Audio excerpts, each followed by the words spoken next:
अस्सलाम वालेकुम dear students, कैसे हैं आप? उम्मीद करता हूं ठीक होंगे।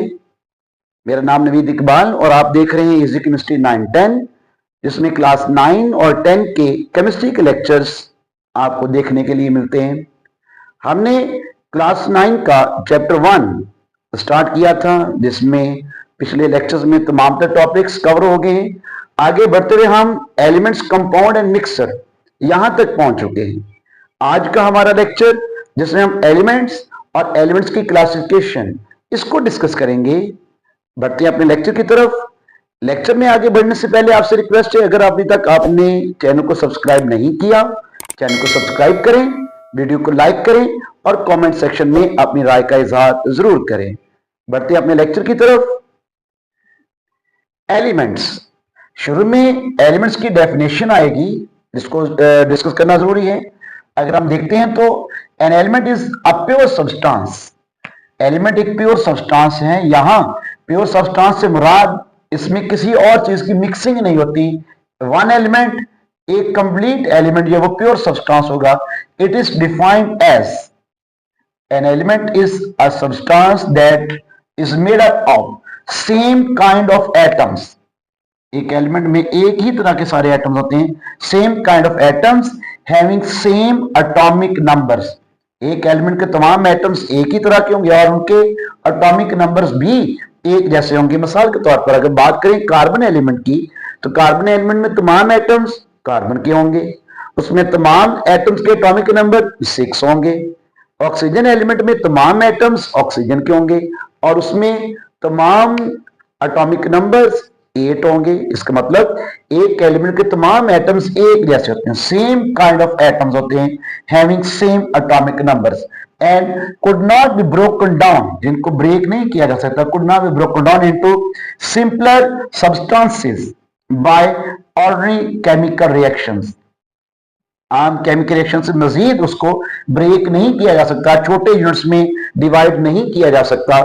उस सब्सटेंस को that is made up of same type of atoms, same kind of atoms, having same atomic numbers and could not be broken down into simpler substances by ordinary chemical reactions, जिनको आम chemical reaction से छोटे units में break नहीं किया जा सकता, जिनको तोड़ा नहीं जा सकता, उसे एलिमेंट का नाम दिया जाएगा। अब एक एलिमेंट को क्यों ब्रेक नहीं कर सकते? क्योंकि एक एलिमेंट का स्मॉलेस्ट यूनिट एक एटम है। सबसे छोटा यूनिट एक एटम होता है और एटम का मतलब नॉन डिविजिबल, जिसको मजीद डिवाइड नहीं कर सकते, जिसको मजीद नहीं तोड़ा जा सकता, उसे एटम का नाम देते हैं। जैसे मिसाल के तौर पर पाकिस्तान की करेंसी की बात करें तो सबसे छोटा करेंसी 1 रुपये है। आप 10 रुपए की करेंसी नोट को 10 हिस्सों में 1-1 रुपए में तो कन्वर्ट कर सकते हैं, लेकिन 1 रुपये की वैलेंसी को, एक करेंसी को आप मजीद छोटे हिस्सों में डिवाइड नहीं कर सकते, उसको मजीद तोड़ नहीं सकते। क्यों?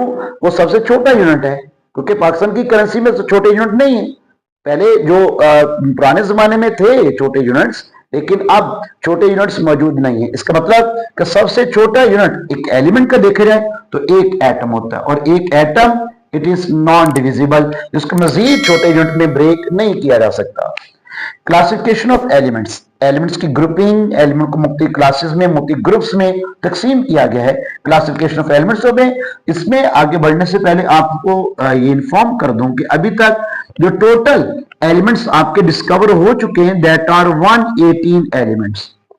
अभी तक जो डिस्कवर हुए हैं 118 एलिमेंट्स को मुख्तलिफ ग्रुप्स में, मुख्तलिफ कैटेगरीज में डिवाइड किया गया है, जिनको विद एग्जांपल्स मैं आपको समझाने जा रहा हूं। आपने यूं ही हेडिंग्स देकर लिखना है और उनकी एग्जांपल्स के साथ उनको बताना है। यूं आपके पेपर की प्रेजेंटेशन भी बढ़ेगी और साथ ही साथ में आपको कॉन्सेप्ट भी क्लियर हो जाएगा कि जो आप क्लासिफिकेशन करेंगे वो क्लासिफिकेशन किस बुनियाद पर होगी। आप पहले फिजिकल स्टेट के लिहाज से देखें तो element exist in all 3 physical states. 3 physical states में एलिमेंट एग्जिस्ट करते हैं, सॉलिड्स, लिक्विड्स एंड गैसेस। तीनों फिजिकल स्टेट्स में एलिमेंट्स एग्जिस्ट करते हैं। अब सॉलिड एलिमेंट कौन से हैं, लिक्विड और गैसेस एलिमेंट कौन से हैं? इनकी अगर बात करें तो solid, most of the elements exist as solid. ज्यादातर जो एलिमेंट्स हैं वो आपके सॉलिड फॉर्म में एग्जिस्ट करते हैं, like copper, gold, cobalt, carbon, sulphur, iron, ये तमाम आपके सॉलिड फॉर्म में एग्जिस्ट करने वाले एलिमेंट्स हैं। इसी तरह आगे बढ़ते हैं अपने लिक्विड और गैसेस एलिमेंट की तरफ। तो लिक्विड एलिमेंट्स की अगर बात करें तो very few elements exist as liquid state, बहुत कम एलिमेंट हैं जो कि exist in liquid state, liquid form में पाए जाते हैं। लाइक मरकरी लिक्विड स्टेट में पाया जाता है, ब्रोमीन लिक्विड स्टेट में पाए जाने वाला एलिमेंट, अक्सर इसको ब्रोमाइन भी प्रोनाउंस किया जाता है, दोनों तरह से ठीक है। तो मरकरी और ब्रोमाइन दोनों ही लिक्विड स्टेट में पाए जाने वाले एलिमेंट्स हैं। अगर गैसेस की बात करें तो some element exist in gaseous states, चंद एक एलिमेंट्स हैं जो गैसियस स्टेट में भी पाए जाते हैं, लाइक ऑक्सीजन, हाइड्रोजन, नाइट्रोजन और क्लोरीन वगैरह, ये तमाम गैसेस की फॉर्म में पाए जाने वाले एलिमेंट्स हैं। इसी तरह अगर बात करें तो elements also exist in as metals, non metals, metalloids and noble gases, ये भी एलिमेंट्स को क्लासिफाई करने की एक वजह बन सकते हैं। जैसे पीछे हमने फिजिकल स्टेट्स में एलिमेंट्स को क्लासिफाई किया था, यहां पे उनकी कंडक्टिविटी के लिहाज से भी उनको क्लासिफाई किया जा सकता है। मेटल्स की कैटेगरी में कौन से आएंगे? Metal can conduct heat and electricity, जो मेटल्स हैं वो हीट और इलेक्ट्रिसिटी के अच्छे कंडक्टर होते हैं, उनमें फ्री मोबाइल इलेक्ट्रॉन्स होते हैं।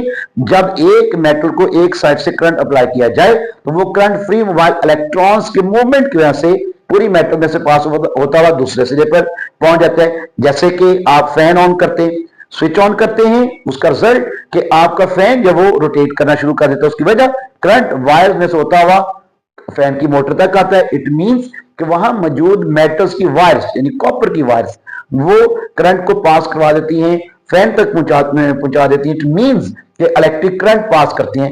इसी तरह हीट भी पास हो सकती है, जैसे कि आप किसी आयरन रॉड को एक साइड से गर्म करें, कुछ टाइम गुजरने के बाद वो दूसरी साइड से भी गर्म हो जाएगी, मतलब हीट भी यूं मेटल में से पास हो सकती है। हीट एंड इलेक्ट्रिसिटी के अच्छे कंडक्टर होते हैं, like iron, copper, gold, zinc, ये मेटल्स हैं वो एग्जिस्ट करती हैं। इसी तरह non metals they can not conduct heat and electricity, ये हीट इलेक्ट्रिसिटी नहीं गुजार सकते because they are bad conductors of heat and electricity, like carbon, sulphur and phosphorus, ये आपके नॉन मेटल्स की कैटेगरी में आएंगे। मेटलॉइड्स, मेटलॉइड्स हैं ये मेटल और नॉन मेटल दोनों की करैक्टर शो करती है। करंट पास होता है लेकिन जैसे मेटल में मुसलसल करंट पास होता है वैसे नहीं होता, करंट रोक जाता है। जैसे नॉन मेटल बिल्कुल करंट रोक देती है वैसे नहीं रुकता, मतलब यहां करंट जो है वो सीरीज में सीक्वेंस में रुकता भी है, पास होता है, रुकता है, पास होता है, यूं एक सीरीज चलती है जिसके तहत उनको मेटलॉइड्स का नाम देते हैं। जैसे आपकी जो वॉच है, उस वॉच का जो सेकंड वाली सुई है उसको आप देखें तो यू टिक टिक करके आगे की तरफ चलेगी। इसका मतलब कि उसके पीछे कोई ऐसी जो एलिमेंट मौजूद है जिसके अंदर करैक्टर पाए जाते हैं कि वो करंट को रोक के भी चलाए, भी रोक के भी चलाए। जब करंट पास होता है मोटर चलेगी, सुई टिक करके आगे मूव कर जाएगी। जब करंट रुक जाएगा फिर सुई रुक जाएगी। तो यूं एक सेकंड के लिए सुई आगे जाएगी, एक सेकंड के लिए रुक जाएगी, फिर एक सेकंड के लिए आगे जाएगी। इसका मतलब कि वहां करंट जो है वो फ्रीक्वेंटली कभी आता है, कभी रुकता है, कभी आता है, कभी रुकता है। इस तरह के एलिमेंट्स को मेटलॉइड्स कहा जाता है। They have properties of both metals and non metals, metal और नॉन मेटल दोनों की प्रॉपर्टीज उनमें पाई जाती हैं, लाइक सिलिकॉन, बोरॉन, जर्मेनियम, ये आपके मेटलॉइड्स की कैटेगरी में आते हैं। इसी तरह noble gases, their valence shells are filled with electrons, जो नोबल गैसेस हैं ये पीरियोडिक टेबल का ग्रुप नंबर 18 सबसे राइट साइड पे आने वाले एलिमेंट्स हैं जिनके आउटर मोस्ट शेल इलेक्ट्रॉन से मुकम्मल तौर पर भरे होते हैं। इसलिए चूंकि इलेक्ट्रॉन्स मुकम्मल तौर पर भरे होते हैं ये मजीद रिएक्ट नहीं करते, ये नॉन रिएक्टिव एलिमेंट्स की कैटेगरी में आते हैं, लाइक हीलियम, नियॉन, आर्गॉन, ये आपके नोबल गैसेज हैं उस कैटेगरी में आएंगे। तो ये बेटा हमारा आर्टिकल कंप्लीट हुआ, एलिमेंट्स और क्लासिफिकेशन ऑफ एलिमेंट्स। इसको आपने अच्छे तरीके से तैयार करना है। वीडियो को बार बार देखें, वीडियो को लाइक करें, चैनल को सब्सक्राइब करें और बेल आइकन का बटन जरूर प्रेस करें।